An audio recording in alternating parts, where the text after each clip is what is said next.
Assalamualaikum warahmatullahi wabarakatuh. Innal hamdalillah nahmaduhu wa nasta'inuhu wa nastaghfiruh wa na'udzu billahi min shururi anfusina wa min sayyiati a'malina. May yahdihillahu fala mudhillalah wa may yudhlil fala hadiyalah. Asyhadu an la ilaha illallah wahdahu la syarikalah wa asyhadu anna Muhammadan abduhu wa rasuluhu la nabiyya wa la rasulah ba'dah. Bapak Ibu yang dimuliakan Allah, alhamdulillah kita pada malam hari ini kita bisa bertemu lagi dalam suasana yang aman, tentram, damai, dan juga dengan kesehatan dan kesempatan. Ya, kehadiran kita pada malam hari ini di Masjid Al-Ikhlas ini juga termasuk sebagai bentuk salah satu mensyukuri kemerdekaan, ya. Alhamdulillah dengan kemerdekaan ini Indonesia bisa aman, tentram, kita bisa ngaji bersama-sama dengan suasana yang aman. Bapak Ibu yang dimuliakan Allah, sebelum kajian dimulai, informasi bagi teman-teman yang ingin pesan buku 420 hadis sahih pembentuk karakter, hari ini sudah ada, sudah ada dalam versi baru, yaitu versi untuk hafalan, artinya untuk ya bisa dibawa kemana-mana dengan mudah. Bagi Bapak Ibu yang ingin memiliki buku tersebut, ya nanti bisa berhubungan dengan saya atau mungkin Cak Fatahan. Insya Allah nanti akan akan diberikan buku tersebut. Bapak Ibu yang dimuliakan Allah, pada malam hari ini ya masih bab yang sama.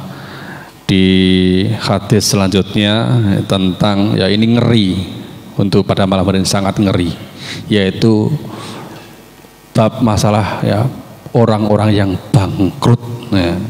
Koyok-koyoke untung, koyok-koyoke badi wakeh, koyok-koyoke pahalane wakeh, ternyata Masya Allah pulang-pulang tidak membawa apa-apa.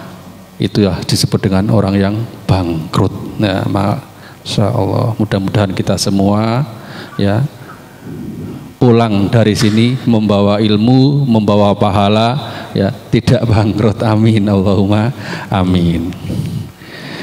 Langsung saja kepada beliau ya, biar tidak terlalu lama ngobrolnya. Nanti monggo disimak dengan baik, barangkali ada hal yang kurang jelas nanti bisa ditanyakan. Langsung kepada beliau Ustaz Dr. Muhammad Hambal Safwan LCMPD. Waktu dan tempat dipersilahkan. Tafadhol Ustaz. Assalamualaikum warahmatullahi wabarakatuh. Alhamdulillah wassalatu wassalamu ala Rasulillah wa ala alihi wa sahbihi ajma'in.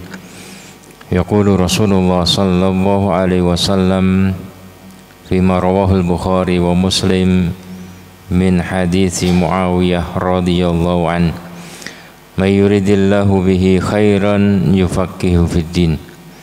Alhamdulillah, kita bersyukur kehadirat Allah Subhanahu wa taala atas taufik dan nikmatnya kita bisa hadir dalam majelis ilmu, majelis yang mengajarkan kepada kita agar menjadi orang-orang yang beruntung, majelis yang mengingatkan kepada kita agar kita tidak menjadi orang-orang yang merugi, karena Islam itu adalah agama panduan hidup kita, menjelaskan kepada kita hakikat sesuatu, ya.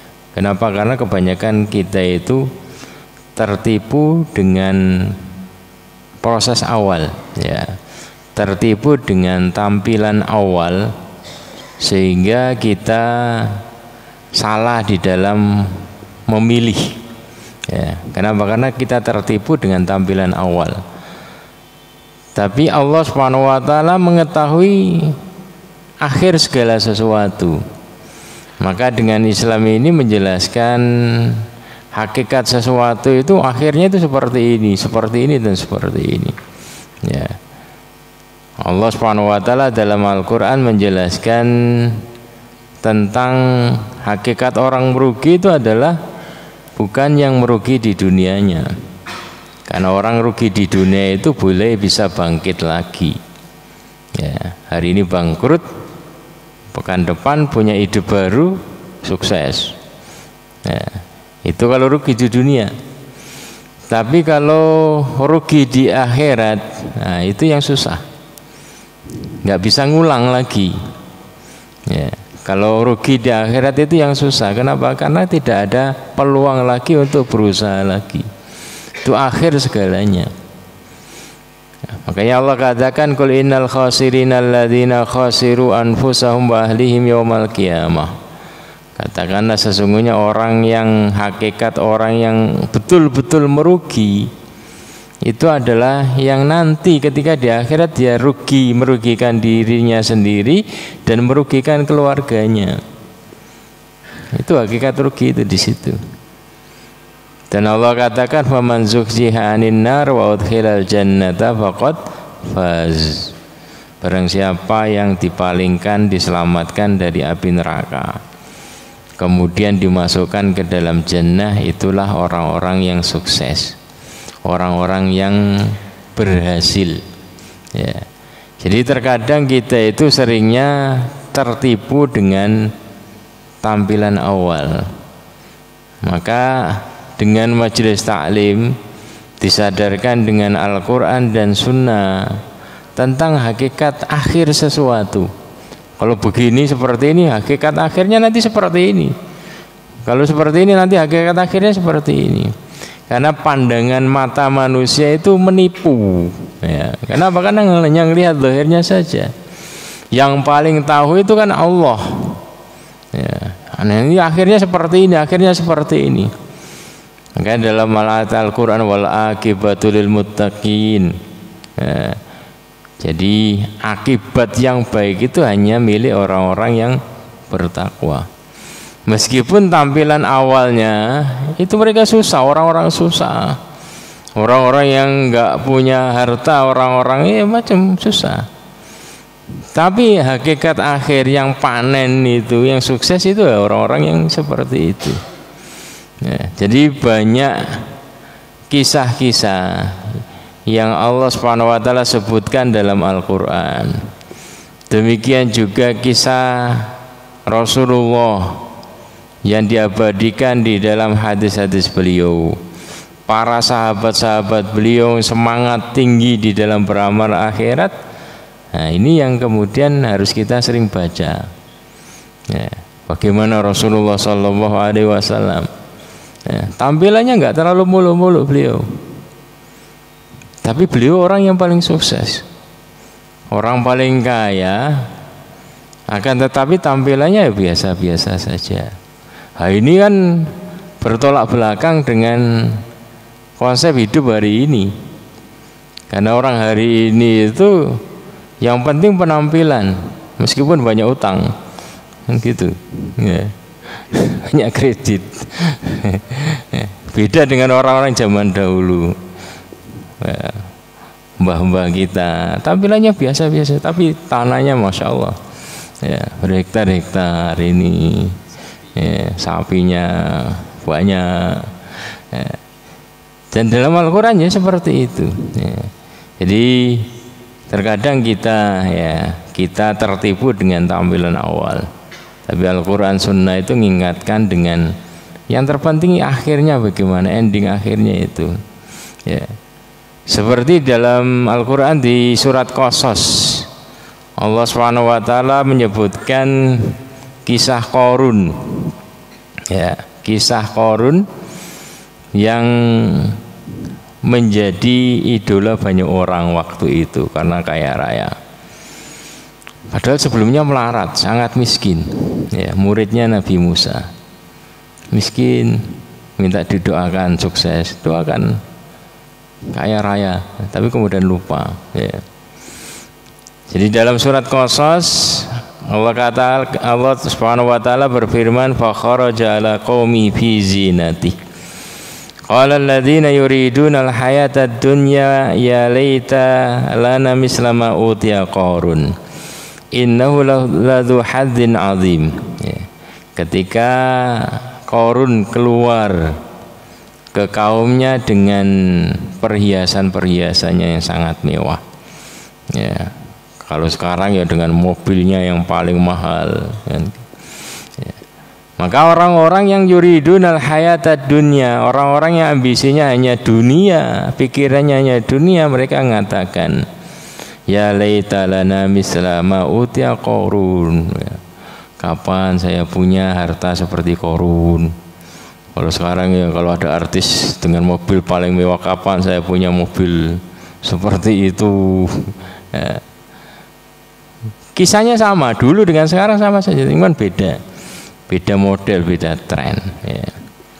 Innahu ladzu haddin azim, sungguh dia punya kekayaan yang luar biasa.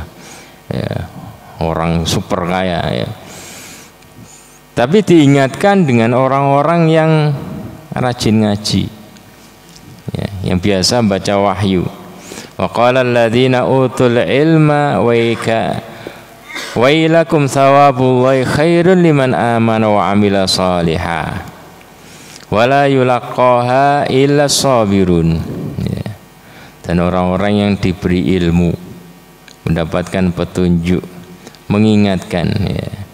Celaka kalian, kok kalian berambisinya hanya seperti itu. Ya.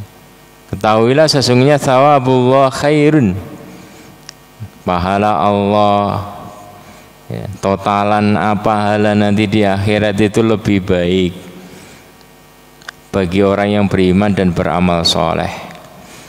Wala yulaqaha illa sabirun, cuman hanya orang-orang yang sabar saja yang bisa seperti itu. Kebanyakan orang tertipu dengan tampilan awal seseorang di dunia ini. Ya.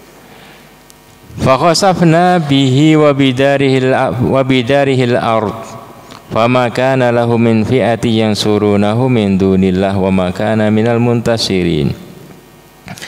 Maka ketika Qarun sudah sombong dengan kekayaannya, diingatkan tapi tidak mau, maka kemudian kami jebloskan dia.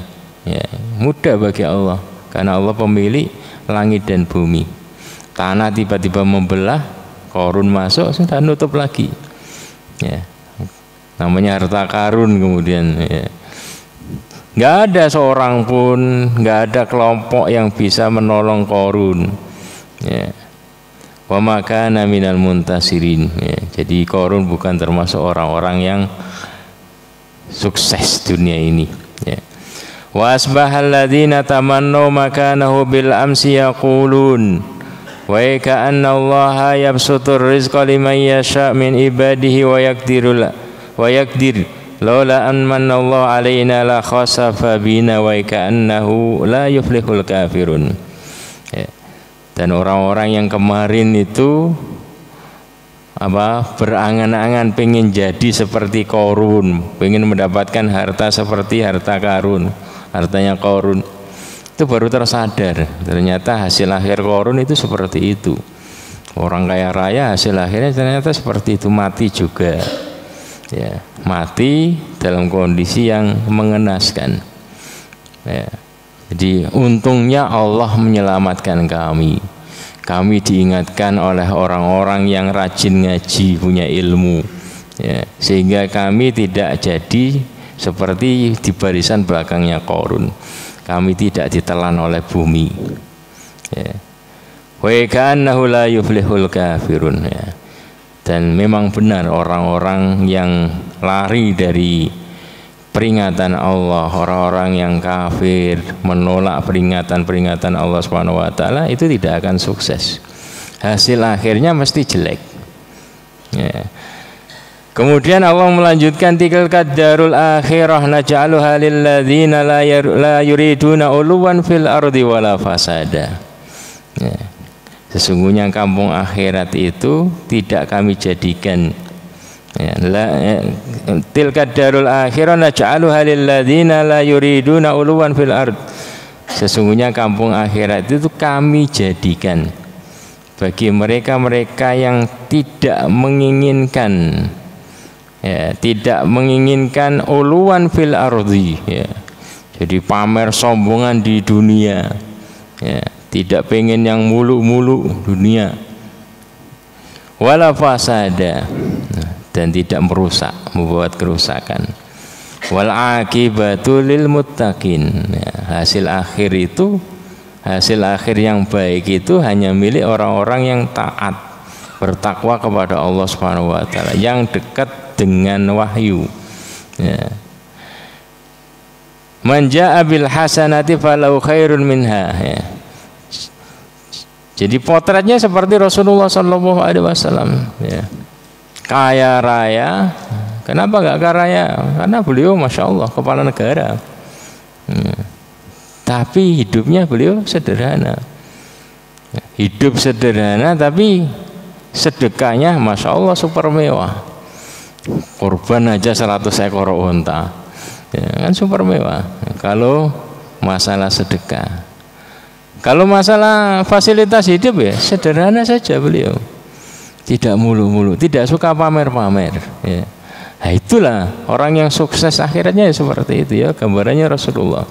Artinya ayat ini ya, menjelaskan kepada kita melihat sesuatu itu harus melihat hakikatnya.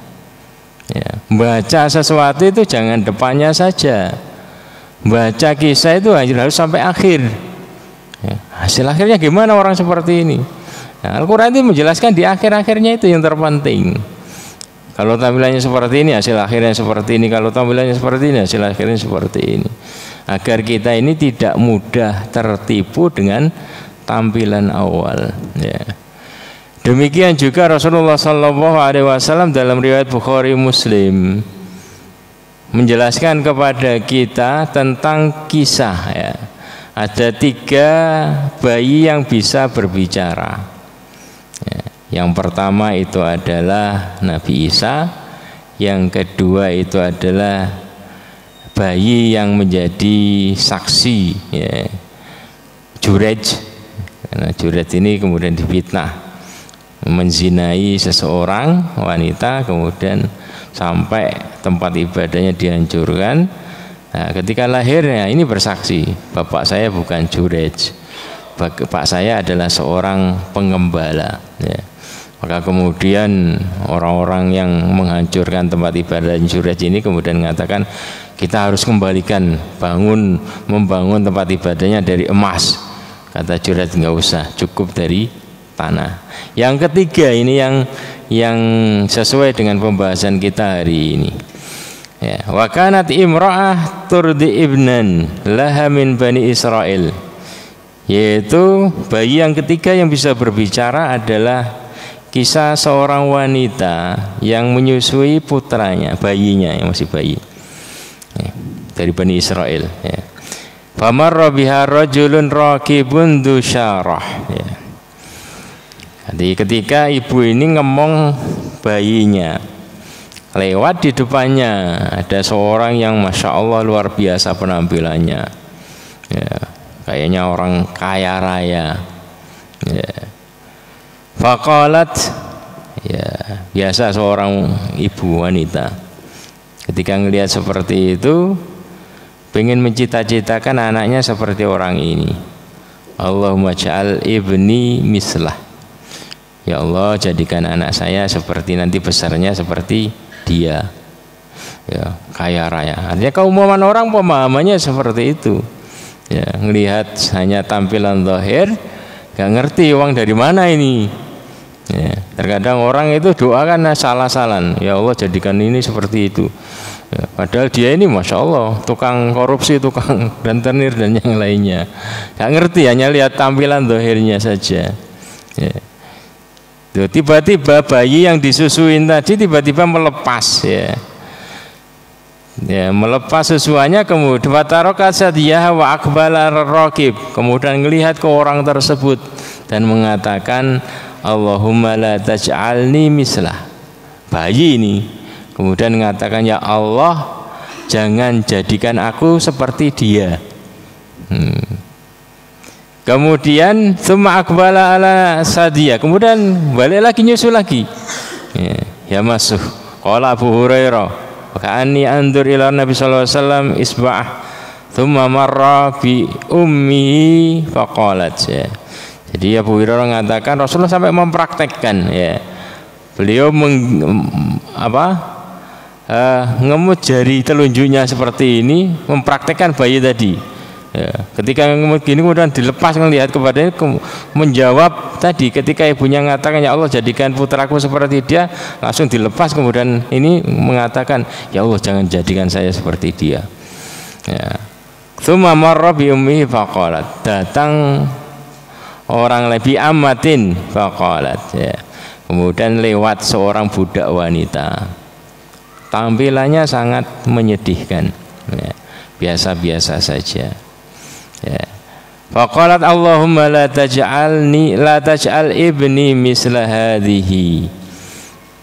Ibunya tadi kemudian berdoa, ya Allah jangan jadikan anakku nanti besarnya seperti wanita ini, seorang budak wanita yang melarat, kemudian ini dituduh berzina, dituduh mencuri. Ketika ibunya berdoa seperti itu, bayi tadi kembali melepas, ya, susuannya, kemudian mengatakan Allahumma ij'alni, ya Allah jadikan aku mislah seperti budak wanita ini, ya. Faqalat limadhak, maka faqala ar-raqib jabbar, maka ibunya bertanya kepada bayinya tadi, kenapa kamu berkata seperti itu? Maka dia menjelaskan, ar-raqib jabbar, yang pertama, orang pertama yang kelihatannya sukses tadi itu adalah seorang jabbar minal jababirah, ya, seorang yang mendapatkan hartanya dari memeras banyak orang, banyak mendolimi orang, ya. Salah satu penguasa yang banyak mendolimi orang, ya. Wahadil ama yaqulu, sedangkan yang kedua wanita tersebut, meskipun dia seorang budak wanita, yang yaquluna, yang orang-orang sering menuduh budak wanita ini, sarakti wazanaiti, kamu telah berzina, kamu telah mencuri ini dan itu. Walam taf'al, padahal dia tidak pernah berbuat apa-apa, ya. Jadi kalau orang tampilan, orang lihat sekilas, oh, kasihan sekali, jangan sampai anakku seperti itu.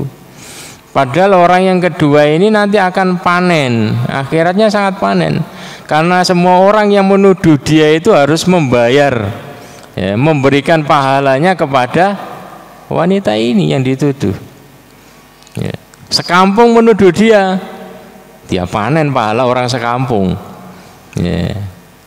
Padahal tampilan dunianya masya Allah seperti itu. Nah, inilah hadis menjelaskan hakikat akhir sesuatu, bukan hanya berhenti di tampilan awal, ya. Meskipun tadi sangat menyedihkan, seperti sinetron toh, orang yang beraction, ya, memerankan seorang yang sangat sedih, ternyata bayarannya paling banyak itu panen terakhirnya, ya. Inilah sinetron dunia, ya. Jadi hadis ini menjelaskan kepada kita bagaimana kita ini menjadi orang yang bijak, melihat sesuatu itu pada endingnya, akibatnya, hasil akhirnya bagaimana, itu yang terpenting. Jangan sampai hidup kita itu di awal masya Allah muluk-muluk tinggi, kemudian hasil akhirnya jatuh, itu yang menyakitkan, ya. Ketika masa mudanya masya Allah, ya, hambur-hamburan harta, masa tuanya nggak ada rezekinya karena sudah dihabiskan di masa mudanya. Sebaliknya ada orang masya Allah masa mudanya itu melarat, kerja keras gini gitu, tapi masa akhirnya Allah bukakan pintu barokah bagi dia, ya. Jadi ya, terlebih kalau ini adalah akhirat, ya, suksesnya itu di akhirat. Jadi orang yang paling merugi itu adalah ketika rugi di akhirat. Qul innal khasirina alladzina khasiru anfusahum wa ahlihim yaumal qiyamah. Orang yang paling rugi itu adalah kalau nanti di akhiratnya dia rugi. Kenapa? Karena kalau rugi dunia itu mudah bangkitnya. Boleh jadi hari ini rugi, besok untung banyak, makin sukses, ya. Tapi kalau akhirat sudah nggak ada lembaran baru lagi, ya. Maka hadis yang kita bahas pada malam hari ini adalah tentang orang-orang yang bangkrut, bukan hanya bangkrut harta tapi bangkrut pahala. An Abi Hurairah radhiyallahu anhu anna Rasulullah sallallahu alaihi wasallam qala atadruna manil muflis qalu al muflis fina man la dirhama lahu wa la mata' faqala innal muflis min ummati man ya'ti yaumal qiyamah bi salatin wa siyamin wa zakatin wa ya'ti wa qad syatama hadza wa qadhafa hadza wa akala mala hadza wa safaka dama hadza wa daraba hadza fa yu'ti hadza min hasanatihi wa hadza bin hasanatihi fa in faniyat hasanatuhu qabla an yuqda ma alaihi ukhidha min khotoyahum faturihat alaihi thumma turiha finnar. Rawahu Muslim. Dari Abi Hurairah radhiyallahu anhu bahwasanya Rasulullah sallallahu alaihi wasallam bersabda, atadruna manil muflis? Tahukah kalian siapakah orang yang muflis, orang yang bangkrut? Artinya ini cara yang dipakai Rasulullah SAW dalam mengajar itu bermacam-macam. Kadang beliau ceramah, kadang beliau ngasih pertanyaan, kadang begini, variasi. Ya. Salah satunya adalah hadis ini. Beliau untuk menarik perhatian para sahabat, maka beliau bertanya, atadruna manil muflis? Tahukah kalian siapakah orang yang bangkrut? Maka para sahabat menjawab dengan pemahaman umum. Al-muflis fina man la dirhama lahu wa la mata'. Ya. Dalam pandangan kami orang yang bangkrut itu ya orang yang sudah nggak punya uang lagi, nggak punya dirham, ya, dan tidak punya harta benda, nggak punya uang dan nggak punya harta benda. Ya, karena boleh jadi orang nggak punya uang tapi tanahnya luas, hartanya banyak, sapinya banyak. Ya, ini nggak punya uang dan nggak punya harta benda, itu orang yang bangkrut. Sudah kerja rugi terus sampai habis. Maka Rasulullah SAW meluruskan, ya, itu muflis yang kelas bawah itu, ya, bangkrut yang kelas bawah. Ada bangkrut yang super parah itu adalah innal muflis min ummati, orang yang bangkrut dari umatku itu adalah man ya'ti yaumal qiyamati bi sholatin wa siyamin wa zakatin. Ya, orang yang bangkrut dari umatku itu adalah orang yang rajin sholat, rajin puasa, rajin sedekah, ya, dan amal-amal soleh yang lainnya. Dalam hadis yang lain itu dia datang dengan membawa segunung kebaikan. Ya, dia masya Allah luar biasa. Ya, rajin sholat, rajin macam-macam. Ya. Faqala, kemudian waqat wayati waqat syatama hadza wa qadhafa hadza. Akan tapi dia ini orangnya lengkap. Berbuat baik ya, rajin berbuat buruk. Ya.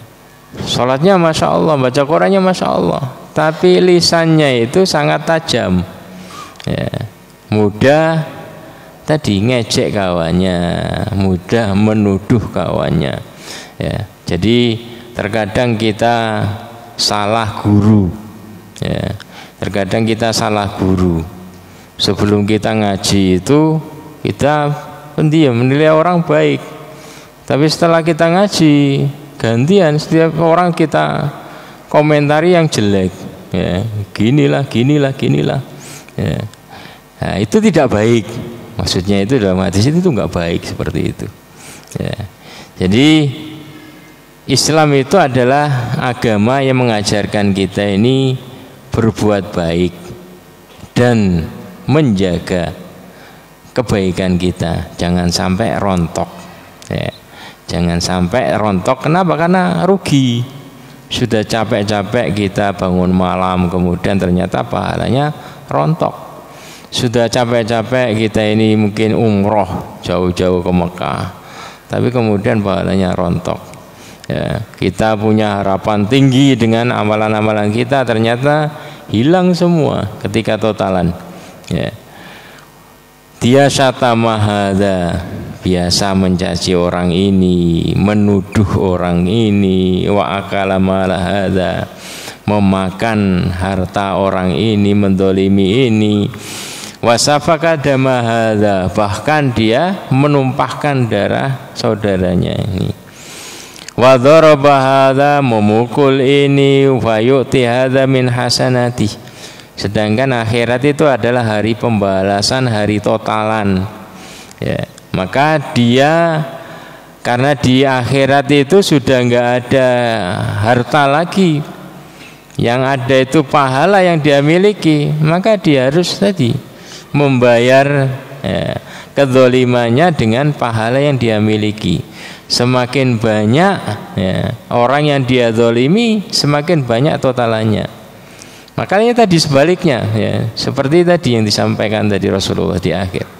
Orang yang kedua tadi seorang budak wanita yang dituduh orang sekampung telah berzina, telah mencuri, padahal dia tidak melakukan itu. Nanti di akhirat dia totalan banyak itu. Kenapa? Karena dia mendapatkan pahala orang sekampung. Ya.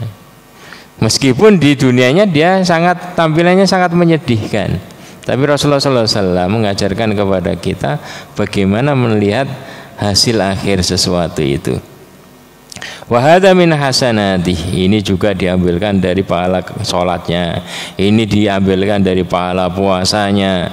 Fa in faniyat hasanatu, ketika pahala-pahalanya tadi meskipun setinggi gunung karena banyak yang harus dibayarkan sehingga habis kebaikannya. Qabla yuqda ma'ali, padahal tanggungan dia masih banyak.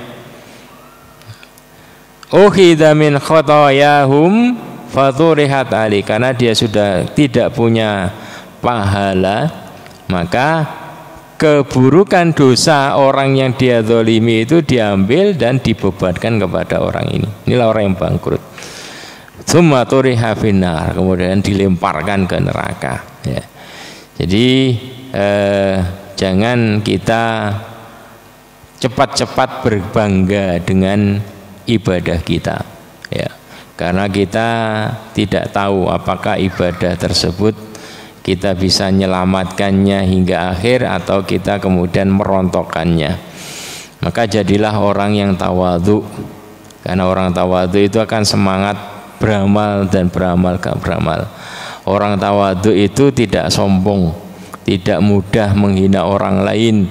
Orang tawadhu itu lisannya enak, ya. Dia betul-betul menjaga lisannya, tidak mudah menyakiti orang lain, tidak mudah menuduh orang lain. Ya. Meskipun tadi tuduhannya tuduhan yang tadi kadang dalam masalah agama, orang ini pemahamannya nggak lurus, orang ini pemahamannya dikit-dikit dikomentari seperti itu. Orang ini ahli bid'ah, orang ini ahli begini, orang ini. Ya. Jadi Islam mengajarkan kepada kita bagaimana kita semangat berbuat baik dan kita menjaga kebaikan tersebut. Jangan sampai tangan kanan kita menata batu bata, kemudian tangan kiri kita menonjoknya, ya.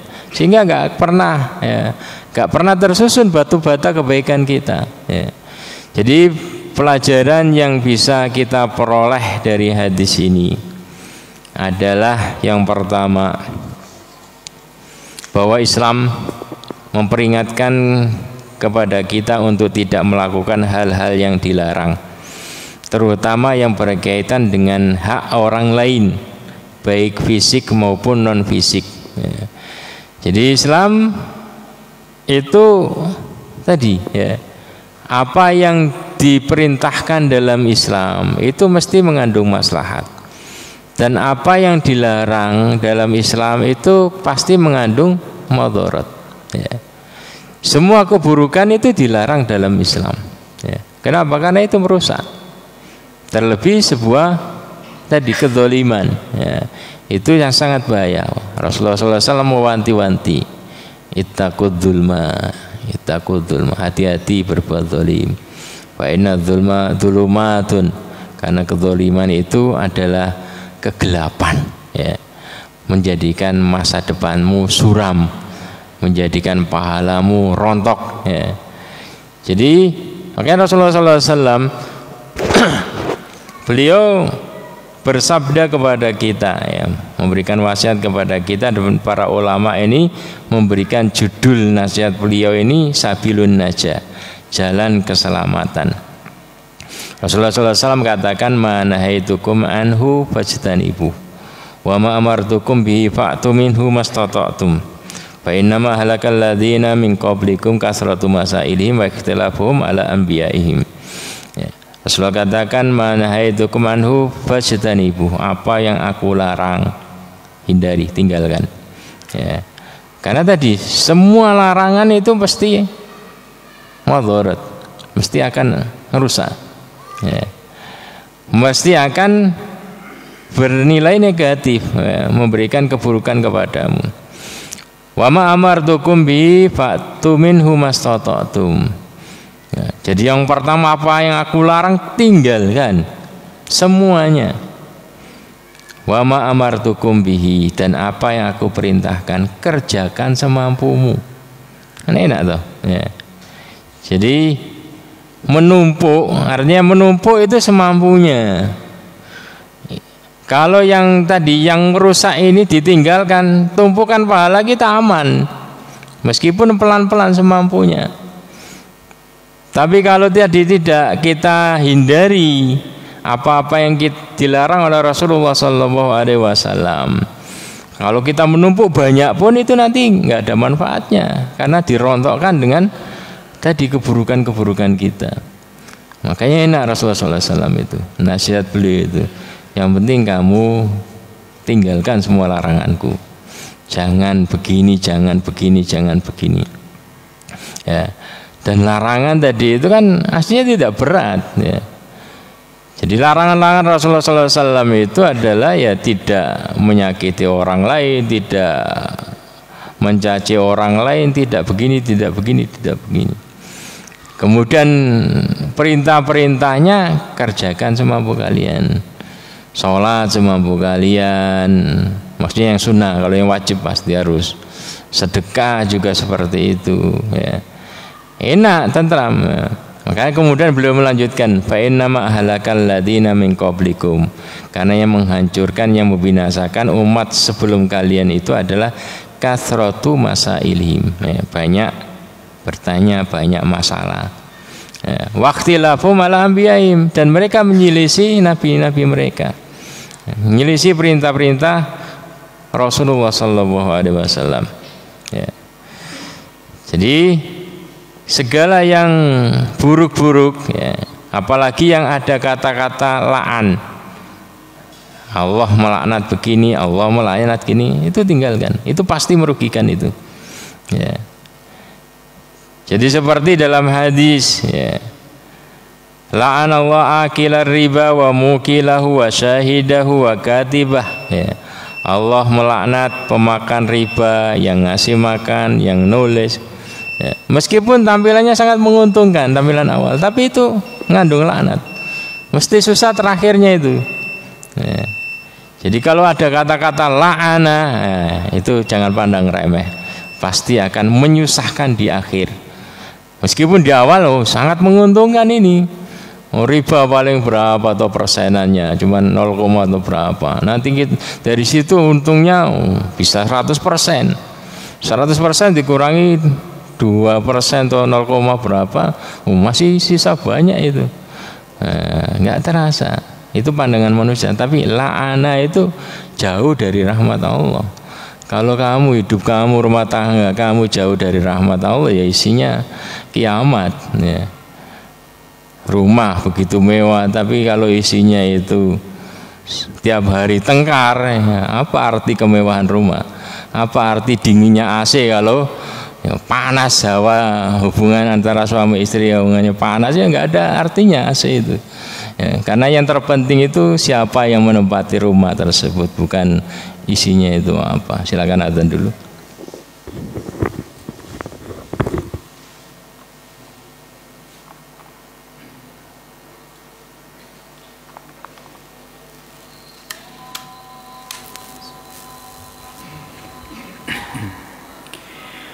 Allahu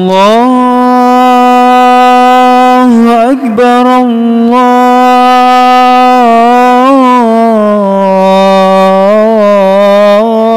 Akbar, Allahu Akbar, Allahu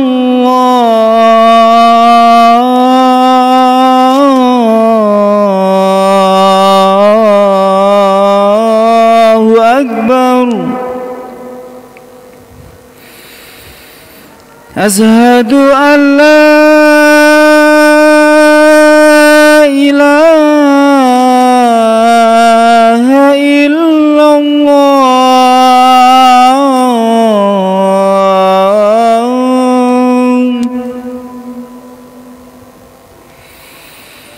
Asyhadu an la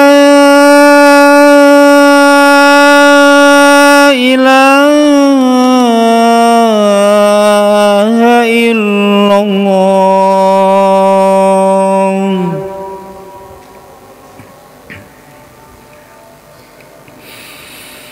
Asyhadu anna Muhammadar Rasulullah.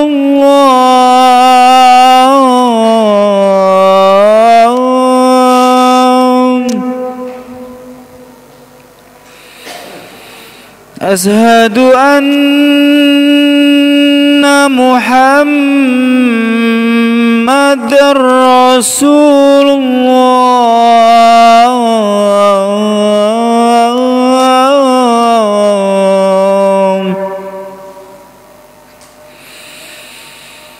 Hayya 'alas shalah.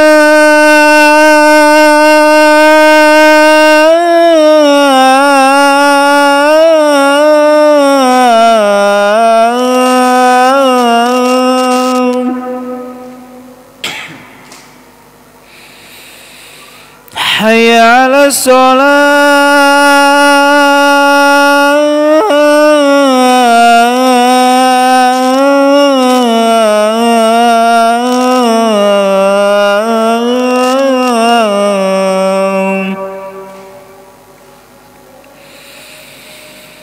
Hayya 'alal falah.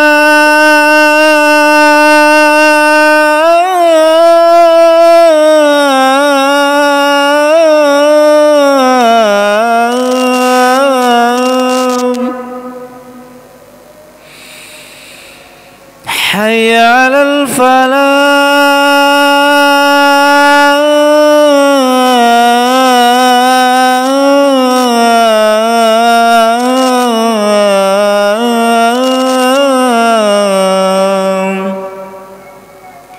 Allahu Akbar, Allahu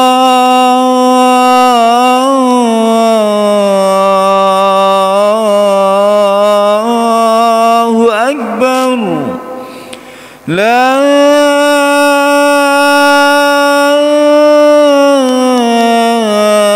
ilaha illallah.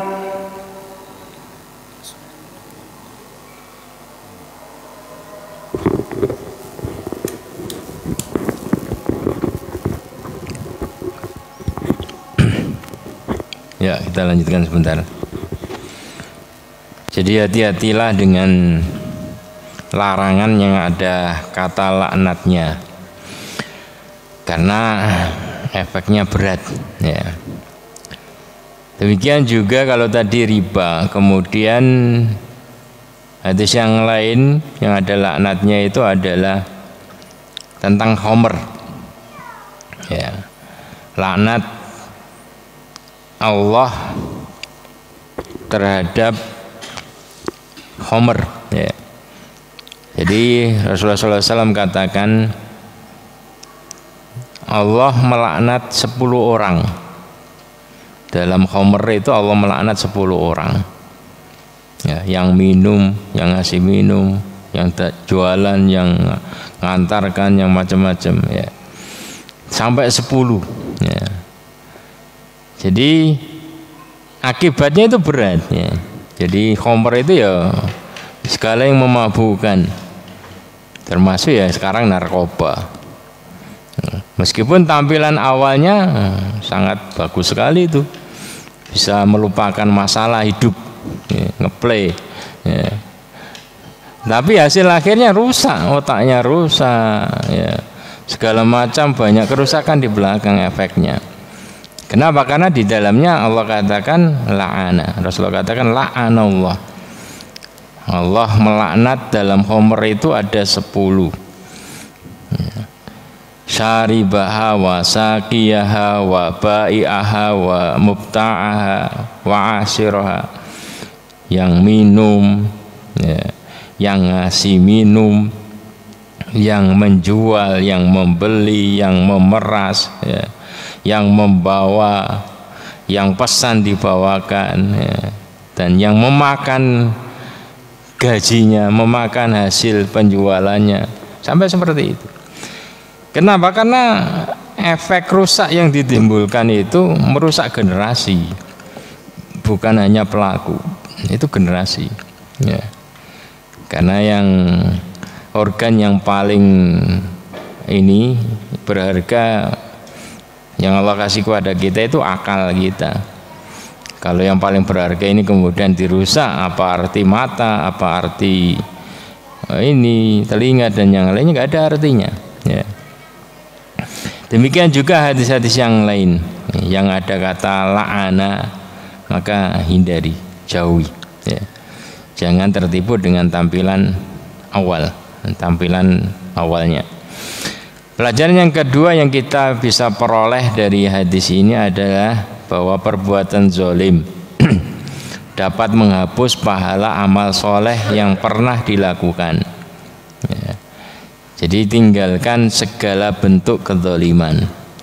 Kezaliman itu adalah tadi mengganggu, mengambil, merusak hak orang Islam, hak sesama muslim, darahnya atau hartanya atau harga dirinya, ini semua dilarang. Itu bentuk kezaliman. Hartanya kita minjam gak ngembalikan, atau ngambil, mencuri, atau apa saja. Kemudian harga dirinya kita memakinya, kita menghinanya, kita macam-macam, menuduhnya. Makanya Rasulullah katakan iyyakum wadzann fa inna dzanna akdzabul hadis. Tinggalkan segala prasangka buruk kepada seseorang, segala bentuk prasangka buruk. Artinya melihat seseorang, menilai seseorang itu kedepankan husnudzon, berbaik sangka, jangan berburuk sangka, karena berburuk sangka itu menghasilkan banyak dosa. Itu fa inna dzanna akdzabul hadis, prasangka itu adalah kata-kata paling dusta itu, karena mengantarkan kita kepada banyak dosa setelah itu. Ketika kita buruk sangka kepada seseorang, apalagi dia seorang yang taat, kita dia begini, dia begini, dia begini. Terkadang itu tadi hasil dari ngaji, ngaji yang gurunya keliru tadi itu menghasilkan kita menilai seseorang itu jelek saja itu. Jadi hati-hati dengan lisan kita, hati-hati kita. Jangan sampai kita memandang ringan, tidak membayar hutang saudara kita. Itu berat. Orangnya sudah lupa. Ada totalannya, meskipun orangnya sudah lupa, itu ada totalan di akhirat. La tu'adunal huquq ila, pasti kalian itu akan membayar hak orang lain yang kalian ambil, itu pasti. Jadi oleh karena itu Rasulullah keras di sini kan, itu mesti mau ada yang meninggal punya utang enggak? Karena apa? Karena beliau sayang kepada umatnya. Untuk apa harta dia? Daripada dia nanggung nanti di akhirat totalan pahala dia, mending harta dia itu dihabiskan. Enggak dikasihkan ahli waris ya enggak apa-apa, yang penting dia sudah selesai. Jadi jangan berprasangka Rasulullah jahat tidak mau nyolati sahabatnya yang punya hutang. Itu sebagai pembelajaran, ngajarkan, mengingatkan kepada umatnya, jangan pandang remeh hutang. Ya. Meskipun orangnya sudah tidak nagih, meskipun orangnya mungkin lupa dan yang lainnya, lupa karena saking capeknya nagih kan gitu. Ya. Kemudian pelajaran yang ketiga yang bisa kita peroleh dari hadis ini adalah bahwa Rasulullah Shallallahu Alaihi Wasallam itu seorang guru yang terbaik. Ya. Jadi dalam hadis ini beliau mengajarkan kepada kita metode, ya, metode dialog beliau dalam mengajarkan kepada sahabatnya itu ada keakraban. Ya. Sehingga beliau tanya, ya, beliau tanya segala kondisi apapun beliau manfaatkan untuk mengajarkan kebaikan kepada para sahabat. Kalau ini beliau tanya, atadruna manil muflis, tahukah kalian siapa orang yang bangkrut? Ya, karena ada komunikasi antara beliau dengan para sahabat. Ya, jadi Rasulullah itu pribadinya itu pribadi yang akrab dengan para sahabatnya. Semua golongan, ya, wanita datang kepada beliau bertanya, anak kecil juga seperti itu, ya, orang-orang tua juga seperti itu. Ya, jadi dan Rasulullah ngomong no. Ya. Jadi kalau taklim itu beliau panggil mana ashabul badr. Orang yang pertama kali berjuang ikut perang Badar, suruh di depan. Ini baru masuk Islam, belakang. Seperti itu. Karena tadi, ya. Sampai turun ayat wa idza qilan suzu fansuzu. Ya. Jadi kalau Rasulullah katakan kamu berdiri, bangkit berdiri, nurut. Ya. Kasih tempat. Orang-orang Ahlu Badar turut depan itu tadi. Karena Rasulullah menghormati orang. Macam-macam berbagai macam metode yang beliau praktekkan, beliau ajarkan kepada para umatnya sehingga membentuk para sahabat yang super menjadi orang-orang yang terbaik. Ya, sampai beliau katakan khairun nas qarni, tsummal ladzina yalunahum, tsummal ladzina yalunahum. Sebaik-baik generasi adalah sebaik-baik manusia adalah generasiku, yaitu para sahabat. Kemudian generasi setelahnya dan generasi setelahnya. Demikian, semoga bermanfaat. Assalamualaikum warahmatullahi wabarakatuh. Bapak Ibu yang dimuliakan Allah, demikian tadi yang disampaikan oleh Ustadz Hambal, dan selanjutnya adalah sesi tanya jawab. Monggo Bapak Ibu yang ingin bertanya. Ya, Pak Rosid.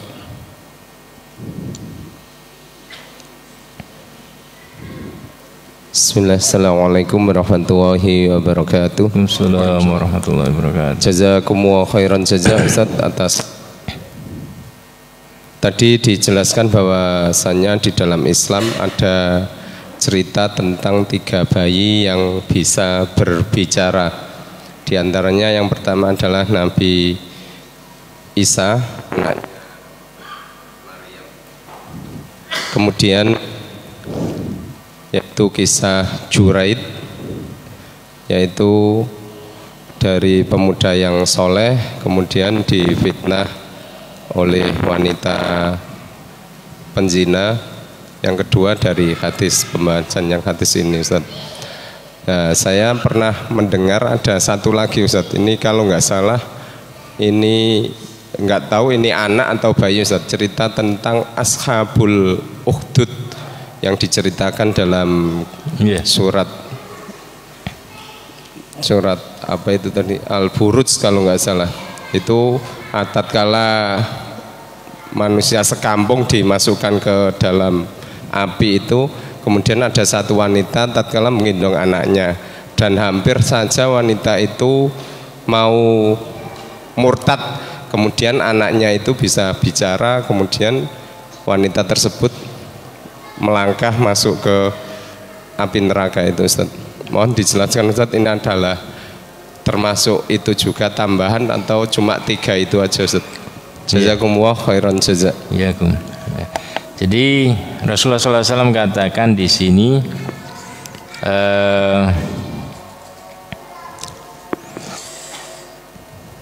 Jadi yang berbicara itu adalah 3, tapi beliau bukan membatasi. Kalau yang di sini yang kisah terakhirnya itu adalah tadi seorang ibu yang lewat di depannya, satunya orang kaya raya, satunya orang melarat, ya, yang sering dizalimi orang, dituduh jelek. Ya. Tapi dalam hadis yang lain disebutkan seperti tadi, ya, yaitu Ashabul Ukhdud, seorang wanita yang ketika gendong bayinya mau meloncat ke tadi air yang mendidih, ya, api, ya, atau ini termasuk masjid toh ya, dan ini ada beberapa ya. Jadi termasuk yang ini ketika dia mau melempar sifat keibuannya muncul. Enggak jadi, kenapa kasihan anak saya? Kalau enggak jadi berarti ikut murtad. Ya. Maka kemudian anaknya ini Allah takdirkan bisa berbicara, sehingga dia loncat ke api tersebut, dan termasuk orang-orang yang Allah Subhanahu wa taala tinggikan tempatnya nanti di akhirat. Jadi apa yang dijelaskan dalam hadis ini yang 3 itu bukan untuk membatasi, tapi menyebutkan ada 3 yang sekarang saya sebutkan, nanti ada lagi kan gitu ya.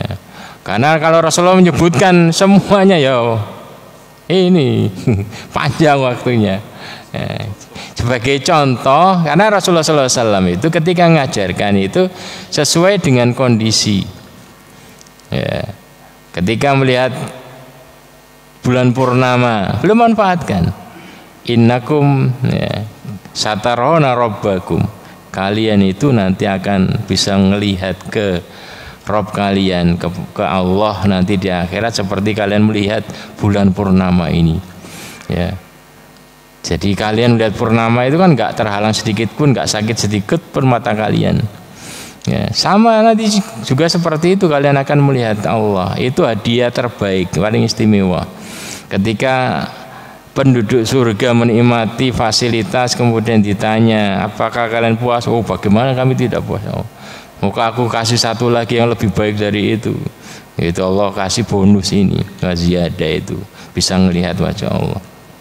Di dunia nggak bisa.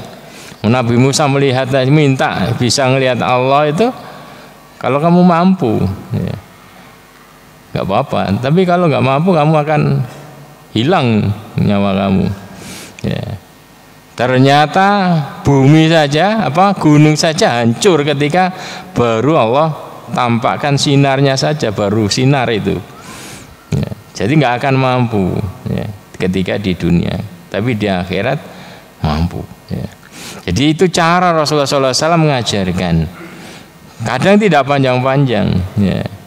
Jadi adanya tambahan-tambahan hadis yang lain tentang bayi yang berbicara itu tidak menafikan ini, karena beliau hanya menyebutkan ada 3.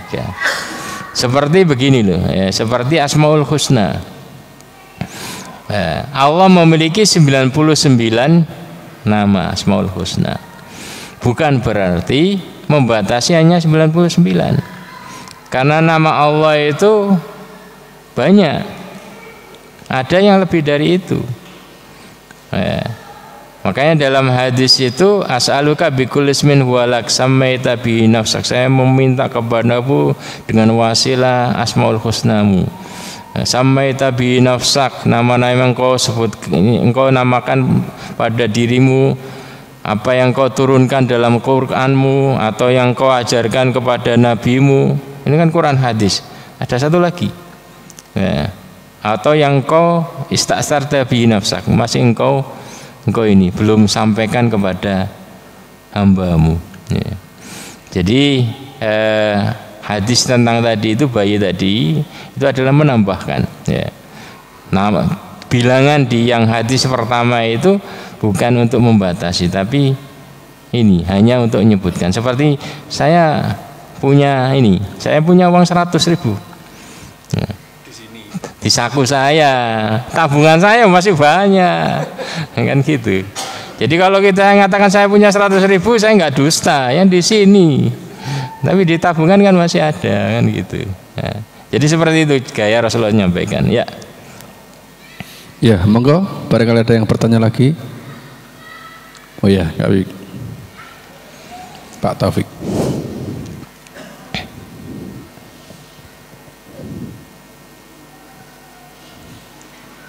Assalamualaikum warahmatullahi wabarakatuh. Assalamualaikum warahmatullahi wabarakatuh. Ini ada orang bercerita kepada saya, Ustadz. Dia itu mempunyai tunggakan SPP. Nah, di mana tunggakan itu harus dilunasi. Sedangkan dia itu kan nggak punya duit. Akhirnya dia itu pinjam sama temannya, nggak dikasih. Pinjam sama tetangganya juga nggak dikasih. Pinjam saya, kebetulan saya juga nggak punya. Akhirnya dia itu pinjam kepada bank yang ada bunganya. Nah, gimana ini hukumnya, Pak? Gitu. Akhirnya saya juga cerita. Sebentar saya tak cerita. Ketika kita tersesat di dalam hutan dan di situ tidak ada makanan, sedangkan kondisi kita itu mau meninggal, dan di situ ada babi, sedangkan babi itu juga diharamkan oleh Allah, dilarang oleh Allah. Nah, kita makan itu diperbolehkan. Terus jawabannya begini, berarti boleh, tunggu dulu. Saya tak tanya kepada Ustadz dulu, boleh apa enggak gitu. Nah, pertanyaan gini Ustadz, apakah persoalan seperti itu bisa dikiaskan dengan yang tersesat itu, yang pertama. Dan yang kedua, dalam hal ini ada unsur kedoliman Ustadz.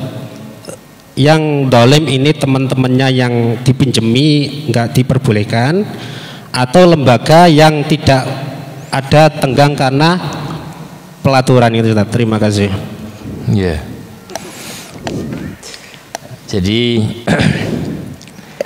memang ada tadi ketika darurat itu ada kelonggaran. Kalau darurat mau mati, nggak betul-betul nggak ada yang lain. Ya. Cuman terkadang kita itu menggampangkan darurat, ya. Mengatakan darurat tapi simpanan emasnya masih banyak, nah, kan kadang gitu.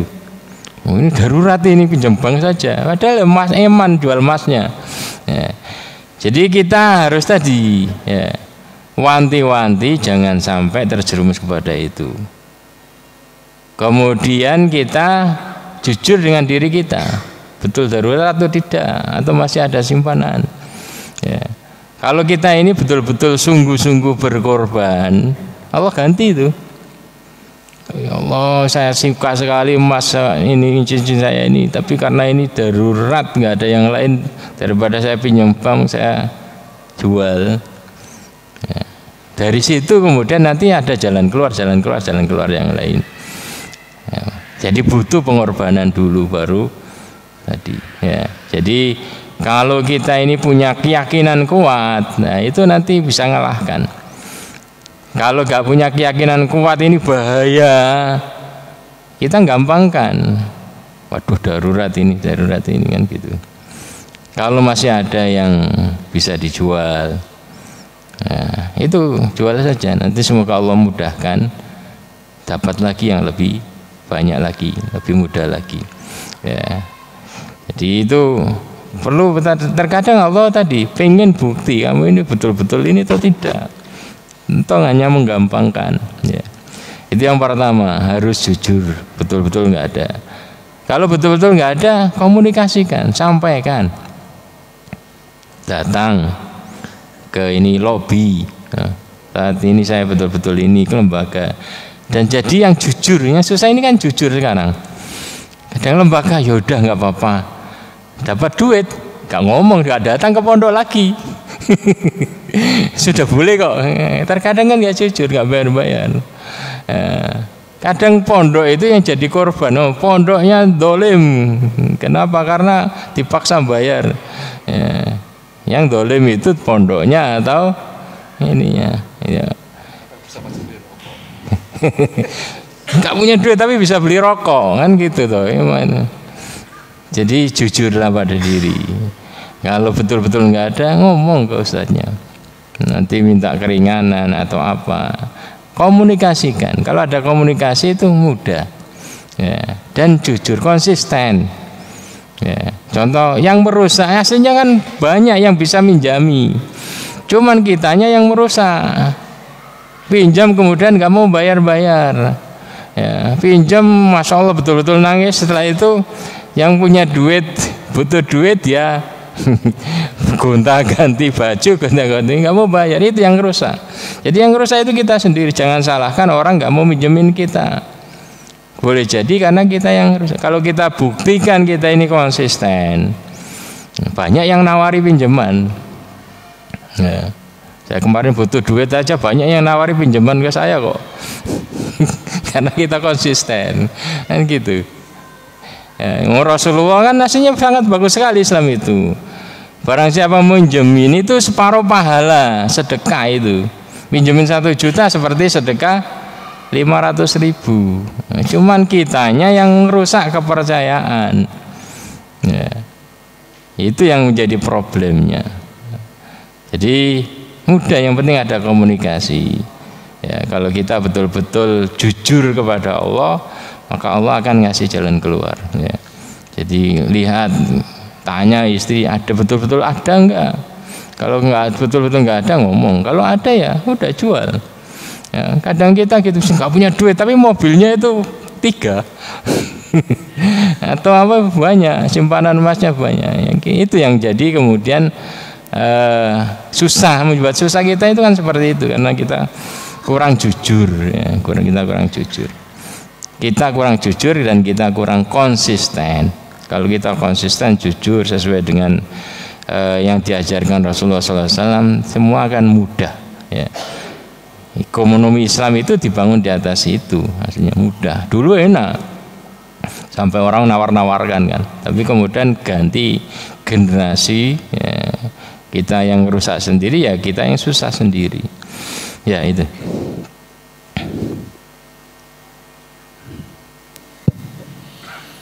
Ya, begitu ya, Kak Pik ya. Ya terakhir Ustadz, saya pengen tanya sedikit Ustadz bab masalah menzalimi tadi, kok tidak disenggol sama sekali tentang zalim menzalimi dengan orang kafir Ustadz. Zalim dengan orang kafir. Ya, itu kan mungkin kita kadang zalim dengan orang kafir, itu bagaimana, apakah termasuk bangkrut ataukah mungkin ketika orang kafir menzalimi kita, apakah dosa kita diambil orang kafir? Kan orang kafir ya pasti masuk neraka kan, seperti itu. Bagaimana Ustaz? Ya, jadi semuanya ada totalannya. Ya, semuanya ada totalannya. Jadi Islam memerintahkan kita ini berbuat baik dengan siapapun, meskipun dengan binatang, makhluk yang lain. Apalagi orang kafir itu bagian dari manusia. Demikian juga sebaliknya, Islam melarang kita berbuat dolim kepada siapapun, ya, sampai kepada binatang. Nanti ada totalannya, termasuk dengan orang kafir. Jangan sampai kita mendapatkan pemahaman yang keliru. Gak apa-apa, halal semua ada, apa? Orang kafir halal darahnya, halal hartanya, semua itu pemahaman keliru itu, sehingga ngawur. Ya. Tirulah Rasulullah. Rasulullah itu ketika di Makkah kan kumpul dengan orang-orang musyrik, tapi Rasulullah tidak ada ceritanya pernah mendolimi mereka. Bahkan mereka saking Rasulullah terkenal jujurnya, nggak mau mendolimi orang lain, mereka milih nitip barangnya kepada Rasulullah. Ya, jadi meskipun ajaran beliau ini dicaci maki oleh mereka, tapi mereka ini percaya kepada Rasulullah ini, sampai nitipkan barang-barangnya.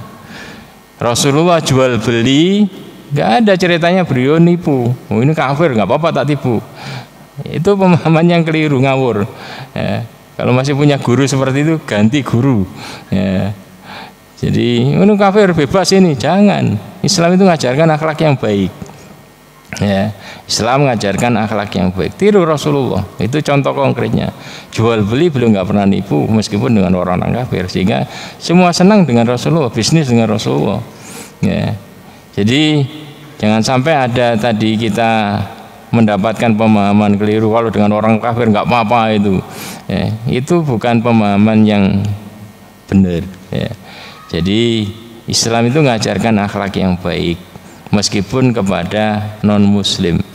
Bahkan itulah yang menjadi senjata utama para pendahulu kita, para mubalik dahulu, para wali, untuk bisa mengambil hati orang-orang kafir, hati orang-orang Indonesia. Dulu belum ada Indonesia Nusantara lah. Ya. Mereka datang bukan membawa senjata, tapi barang dagangan, jualan, tapi dengan akhlak yang baik, sehingga orang percaya, oh ini baik ini.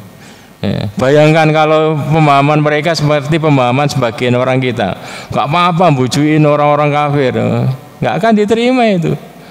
Ya. Pendahulu kita, tapi mereka diterima dengan baik. Kenapa? Karena cara dagangnya itu masya Allah akhlak yang luar biasa. Ya, jadi dengan siapapun meskipun orang kafir kita dilarang berbuat zalim. Ya. Demikian tadi yang disampaikan oleh Ustadz Hambal. Semoga bermanfaat bagi kita semua dan menambah ilmu bagi kita semuanya. Mari kita tutup dengan bacaan alhamdulillah dan doa kafaratul majlis. Alhamdulillahirabbil alamin. Subhanaka Allahumma wa bihamdika asyhadu an la ilaha illa anta astaghfiruka wa atubu ilaik. Mohon maaf kalau ada kesalahan. Wassalamualaikum warahmatullahi wabarakatuh. Assalamualaikum warahmatullahi wabarakatuh.